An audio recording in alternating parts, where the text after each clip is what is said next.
de hacerlo lo más sucinto posible. Las miocardiopatías es una de las patologías mucho más difíciles de identificar en cardiología. Hay que diferenciar. Miocardiopatías es una cosa y miocarditis es otra. La miocarditis puede ser por lo general de tipo viral, pero ya las miocardiopatías vienen con un antecedente previo. En muchos de los casos vienen los antecedentes de tipo genético. En los trastornos del miocardio por incremento de la hipertrofia se pueden dar de 4 tipos. Los 4 tipos van a estar englobados dentro de la clasificación primaria y secundaria. Dentro de las primarias, muchos de ellos vienen de origen familiar, de línea directa.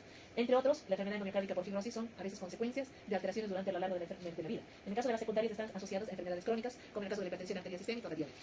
Dentro de la clasificación patológica y funcional, tenemos que recordarnos de estas, que son las, como que dice, que más vayamos a encontrar frecuentemente, y las arritmogénicas del ventrículo derecho, que son las más raras de encontrar o que se las encuentra por autopsia de los pacientes. ¿Por qué? Porque son las menos detectadas. En el caso de la miocardiopatía hipertrófica, tenemos que tener conceptos generales. Si bien es una de las cardiopatías hereditarias más conocidas, ¿no es cierto?, en nuestro medio dentro de las miocardiopatías, estas están relacionadas a cuadros de dolor torácico por las cuales el paciente viene.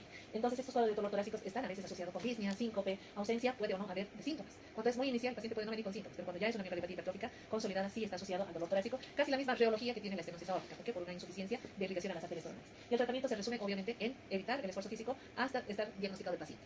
En el caso de los tipos de miocardiopatia hipertrófica, tenemos varios, unos que afectan básicamente al septo, otros que afectan toda la pared libre y el septo del ventrículo izquierdo, y otros que afectan más que todo a nivel apical, en el caso de los pacientes que son portadores de miocardiopatia hipertrófica. ¿Ya? Tenemos una clasificación que puede o no a veces distinguir la forma obstructiva de la no obstructiva. Hay pacientes que tienen casi completamente el tracto de salida obstruido y hay otros que no tienen una correlación con la obstrucción mecánica como tal de ese tracto. Entonces hay una subobstrucción aórtica, sin obstrucción aórtica y un patrón de hipertrofia asimétrico, que es el que les he mostrado anteriormente, asimétrico. ¿Ya?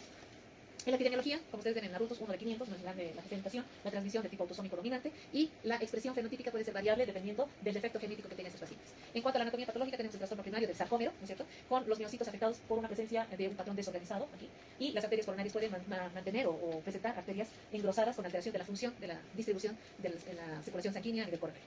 Esta fisiopatología está relacionada también con presencia de movimientos anómalos, o sea, movimientos sistólicos anteriores de la válvula mitral, asociada a la alteración de la válvula mitral, y se cree que en este caso de los pacientes la mayor parte puede ser de tipo dinámico, este tipo de obstrucción en el caso de la miocardiopatia hipertrófica.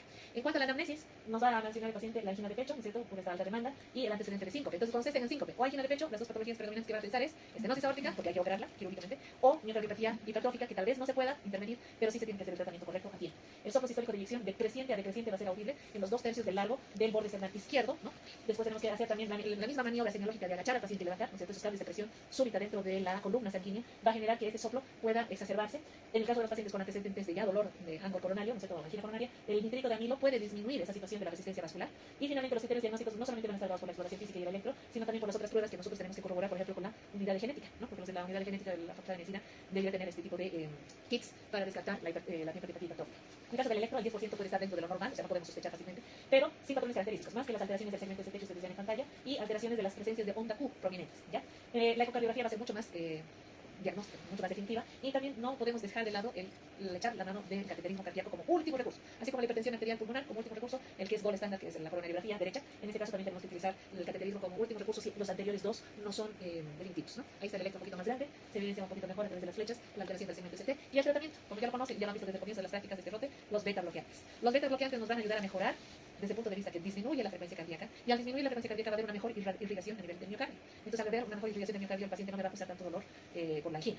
Los bloqueadores del canal de calcio también se ha visto que son recomendados en aquellos pacientes con presiones elevadas, ¿cierto?, de presiones de llenado elevadas, eso dentro de la ecocardia.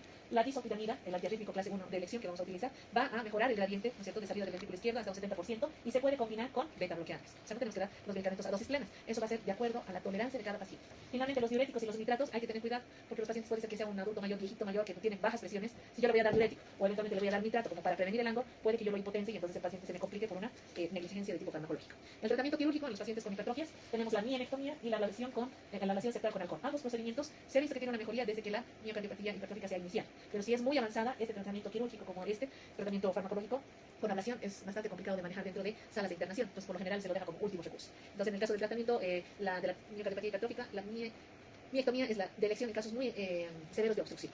Las modificaciones en el estilo de vida, este paciente hay que identificarlo, de que realmente no haya tenido antecedentes de síncope, pacientes que pueden tener una transmisión directa a los hijos, línea directa, en el 50% de los casos, hay que hacer una ecocardiografía transtorácica, y esto no solamente de detección, sino también de seguimiento. La limitación de la actividad física con controles cada 6 meses, más el Holter, que ustedes ya han visto como en la colocación, y la ecocardiografía. O sea, no podemos hacer un tratamiento muy agresivo porque por lo general este tipo de pacientes ya vienen en una etapa avanzada. En el caso de la miocardiopatía dilatada, tenemos las causas una de las más comunes, ¿no es cierto?, que tenemos degeneraciones, tipo de mecanismos autoinmunes, el VIH, ¿no es cierto?, una de las patologías que también debiéramos estudiar porque la población está incrementando en porcentaje. Cuando ustedes vayan al brote de infectología, van a ver que hay muchos más pacientes con VIH que cursan también con miocardiopatía, en este caso dilatada. Pacientes con alteraciones por falta de aportes, no sé cuántos de aquí tienen la costumbre de tomar tiamina, selenio, por norma, la mayoría de la gente no toma y debiera tomar porque no está dentro de nuestro aporte común y corriente de nuestra dieta. Y es una de las causantes también para miocardiopatía dilatada. Debiéramos tomar todos, ¿no?, aquí por norma, selenio, tiamina, en la mayoría de los casos de los pacientes deportistas, como prevención. Antecedentes de pacientes con tratamientos tóxicos, ¿no es cierto?, pacientes que están sometidos a tratamiento de cáncer, de radioterapia, cobaltoterapia, son de los pacientes que más frecuentemente se complican con miocardiopatía dilatada y miocardiopatía restrictiva. Ya esto se puede con los tratamientos hipocalcemias. Una miocardiopatía dilatada, frecuente en Bolivia, ¿cuál sería?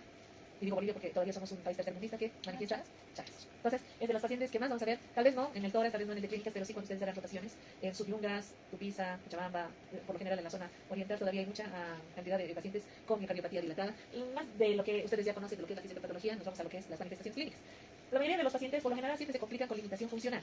Dificultad en caminar, dificultad en hacer grandes actividades. A veces uno le echa la culpa al sedentarismo y en realidad es una cardiopatía de fondo que está acompañada. Pero no todos ellos tienen desorientación temporoespacial. La desorientación temporoespacial, como en el caso que hemos visto de Mérida, puede ser, una de las pacientes que era procedente de Churumán, puede ser, tenía miocardiopatía dilatada chagásica, ¿no? Y uno no piensa, debe ser una paciente con hipertensión y que le dio un accidente cerebrovascular transitorio. Uno le dificultad en caminar, dificultad en hacer grandes actividades. A veces uno le echa la culpa al sedentarismo y en realidad es una cardiopatía de fondo que está acompañada. Pero no todos ellos tienen desorientación temporoespacial. La desorientación temporoespacial, como en el caso que hemos visto de Mérida, puede ser, una de las pacientes que era procedente de Churumán, puede ser, tenía miocardiopatía dilatada chagásica, ¿no? Y uno no piensa, debe ser una paciente con hipertensión y que le dio un accidente cerebrovascular transitorio. Uno le echa siempre la culpa a la hipertensión, pero lo que menos piensa que es la miocardiopatía dilatada. Otra de las alteraciones es la alteración de tipo prerrenal. Habíamos hablado con varios de los pacientes, tanto los coronarios como los pacientes con cardiopatía chagásica, van progrediendo en el tiempo con bloqueo de primer grado, bloqueo de segundo grado, tercer grado, y eso nos repercute en la parte también renal. ¿Por qué? Por ese mismo antecedente que los pacientes tienen esa gran dilatación, por ende no pueden propulsar esa cantidad de sangre necesaria tanto para el cerebro como para el riñón, y obviamente el efecto deleterio de hacer la rémora sanguínea intracavitaria y la presentación de coágulos que tarde o temprano estos pacientes se terminan complicando. La disnea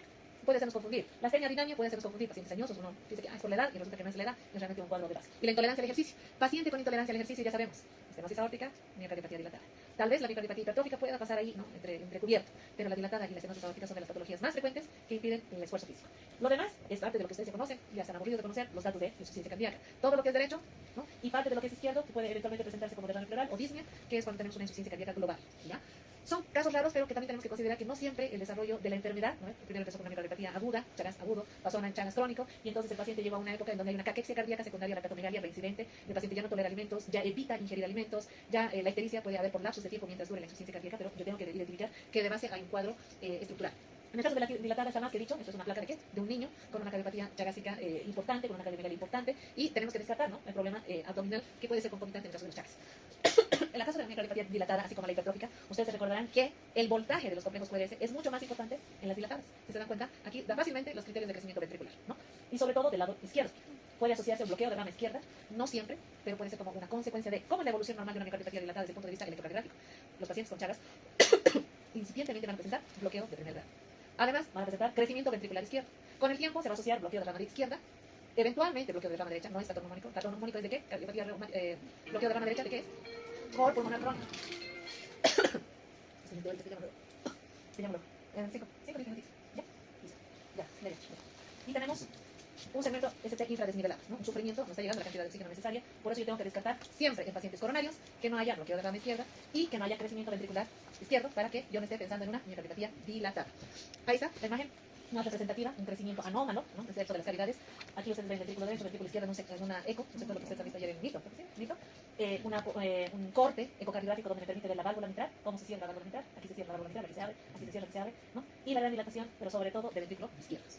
Tratamiento. Cuando yo ya tengo arritmias cardíacas, digoxina. No tengo arritmias, no le doy nada. Porque ¿para qué? No tiene sentido. Diuréticos, para evitar la insuficiencia cardíaca, pero diuréticos a dosis muy bajas, infradosis. ¿Para qué? Porque el paciente por ahí está hipotenso, no se impotencia más, también puede suceder. Inhibidores de la ECA, remodelador cardíaco, tiene que ir. Beta bloqueadores si es que hay angina. Si es que hay angina, en todos los casos, beta bloqueadores. Si no hay angina, puedo dar pero dosis infradosis, ¿para qué? Para prevenir, bajar mi frecuencia cardíaca y mejorar mi oxigenación miocárdica. Finalmente, la anticoagulación, por supuesto, si ya está dilatado, la tendencia es hacer coágulos. Intraauricular, intraventricular, se desplazan al cerebro, se desplazan al sistema, ¿no?, mayor, circulación mayor, puede tener consecuencias. Finalmente, si es que yo ya lo tengo internado, dobutamida o inhibidores de la fosfodiesterasa. Pero como es que está internado, lo puedo administrar endovenoso. Si no está internado, no tiene sentido.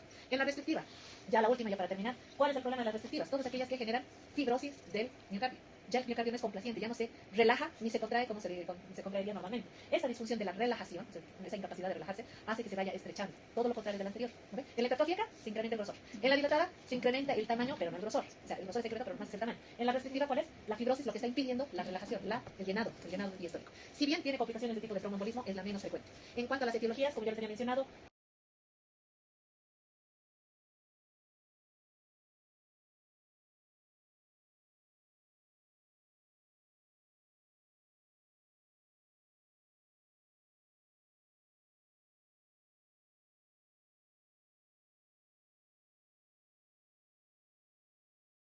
desestructurar el tipo de crecimiento asimétrico a expensas del ventrículo derecho, eventualmente puede también desarrollarse en que ambos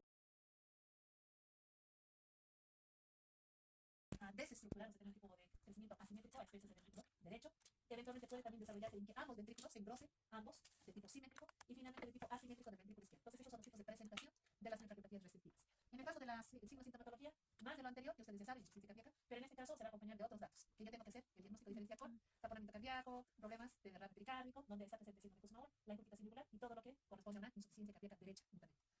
En el electro, todos los voltajes se ven disminuidos. ¿Por qué? Porque, como ya les he dicho, hay una restricción tanto de la contracción, pero mucho más de la relajación de la sístole. Por ende, en el electrocardiograma, los complejos electrocardiográficos, QRS, están mucho más disminuidos en voltaje. Casi no se ve el segmento ST, está casi aplanado, y las ondas P están apenas perceptibles. En el caso de la ecocardiografía, como ya les había mostrado en la imagen anterior de la fisiopatología, hay una gran dilatación de las aurículas si uno lo compara con los ventrículos. Las aurículas están totalmente ejerciendo una compensación de lo que era el ventrículo que está restringido. ¿Se ven aquí? El ventrículo está empequeñecido, reducido a ambos ventrículos, y hay una gran dilatación de ambas aurículas que genera mayor posibilidades de trombo intraauricular. Y finalmente, en el caso de la función sistólica, son normales o pocos alterados, en el caso de la función.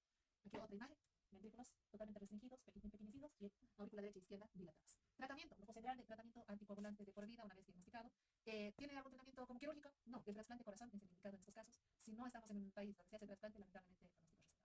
Se trata de mantener lo menos posible que el paciente ingrese a cuadros de insuficiencia cardíaca con diuréticos, con a veces no esteroides, dependiendo si la patología lo permite, y evitar, en el caso de que el paciente esté con arritmias, que no esté anticoagulado. Peor si está con arritmia, no es el caso, pero una vez que avanza el cuadro, tiene que ser anticoagulado. Los quimioterápicos, en algunas situaciones, no es en todos los casos, como les digo, es una de las miocardiopatías con peor pronóstico después de la arritmia.